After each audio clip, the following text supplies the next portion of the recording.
John 6. Some time after this, Jesus crossed to the far shore of the Sea of Galilee, that is, the Sea of Tiberias, and a great crowd of people followed him because they saw the signs he had performed by healing the sick. Then Jesus went up on a mountainside and sat down with his disciples. The Jewish Passover festival was near. When Jesus looked up and saw a great crowd coming toward him, he said to Philip, "Where shall we buy bread for these people to eat?" He asked this only to test him, for he already had in mind what he was going to do. Philip answered him, "It would take more than half a year's wages to buy enough bread for each one to have a bite." Another of his disciples, Andrew, Simon Peter's brother, spoke up. "Here is a boy with 5 small barley loaves and 2 small fish, but how far will they go among so many?" Jesus said, "Have the people sit down." There was plenty of grass in that place, and they sat down. About 5,000 men were there. Jesus then took the loaves, gave thanks, and distributed to those who were seated as much as they wanted. He did the same with the fish. When they had all had enough to eat, he said to his disciples, "Gather the pieces that are left over, let nothing be wasted." So they gathered them and filled 12 baskets with the pieces of the 5 barley loaves left over by those who had eaten. After the people saw the sign Jesus performed, they began to say, "Surely this is the prophet who is to come into the world." Jesus, knowing that they intended to come and make him king by force, withdrew again to a mountain by himself. When evening came, his disciples went down to the lake, where they got into a boat and set off across the lake for Capernaum. By now it was dark, and Jesus had not yet joined them. A strong wind was blowing, and the waters grew rough. 19. When they had rowed about 3 or 4 miles, they saw Jesus approaching the boat, walking on the water, and they were frightened. But he said to them, "It is I, don't be afraid." Then they were willing to take him into the boat, and immediately the boat reached the shore where they were heading. The next day, the crowd that had stayed on the opposite shore of the lake realized that only one boat had been there, and that Jesus had not entered it with his disciples, but that they had gone away alone. Then some boats from Tiberias landed near the place where the people had eaten the bread after the Lord had given thanks. Once the crowd realized that neither Jesus nor his disciples were there, they got into the boats and went to Capernaum in search of Jesus. When they found him on the other side of the lake, they asked him, "Rabbi, when did you get here?" Jesus answered, "Very truly I tell you, you are looking for me, not because you saw the signs I performed, but because you ate the loaves and had your fill. Do not work for food that spoils, but for food that endures to eternal life, which the Son of Man will give you. For on him God the Father has placed his seal of approval." Then they asked him, "What must we do to do the works God requires?" Jesus answered, "The work of God is this, to believe in the one he has sent." So they asked him, "What sign then will you give that we may see it and believe you? What will you do? Our ancestors ate the manna in the wilderness. As it is written, he gave them bread from heaven to eat."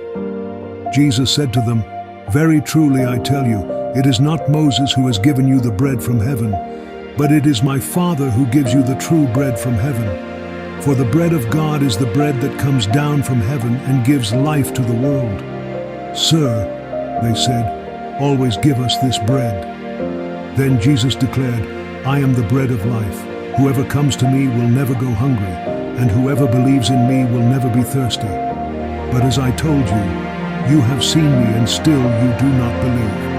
All those the Father gives me will come to me, and whoever comes to me I will never drive away. For I have come down from heaven not to do my will, but to do the will of him who sent me. And this is the will of him who sent me, that I shall lose none of all those he has given me, but raise them up at the last day.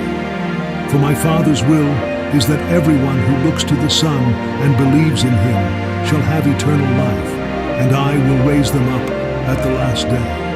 At this the Jews there began to grumble about him because he said, "I am the bread that came down from heaven." They said, "Is this not Jesus, the son of Joseph, whose father and mother we know? How can he now say, 'I came down from heaven'?" "Stop grumbling among yourselves," Jesus answered. "No one can come to me unless the Father who sent me draws them, and I will raise them up at the last day. It is written in the prophets, they will all be taught by God. Everyone who has heard the Father and learned from him comes to me. No one has seen the Father except the one who is from God.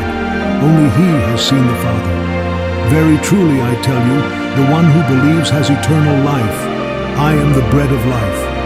Your ancestors ate the manna in the wilderness, yet they died.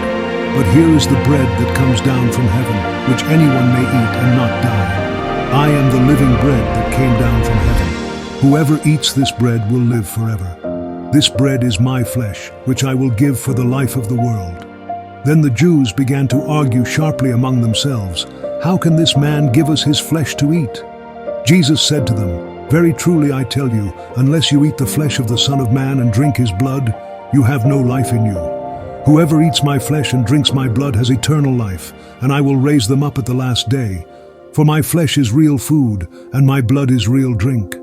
Whoever eats my flesh and drinks my blood remains in me, and I in them. Just as the living Father sent me and I live because of the Father, so the one who feeds on me will live because of me. This is the bread that came down from heaven. Your ancestors ate manna and died, but whoever feeds on this bread will live forever. He said this while teaching in the synagogue in Capernaum. On hearing it, many of his disciples said, this is a hard teaching. Who can accept it?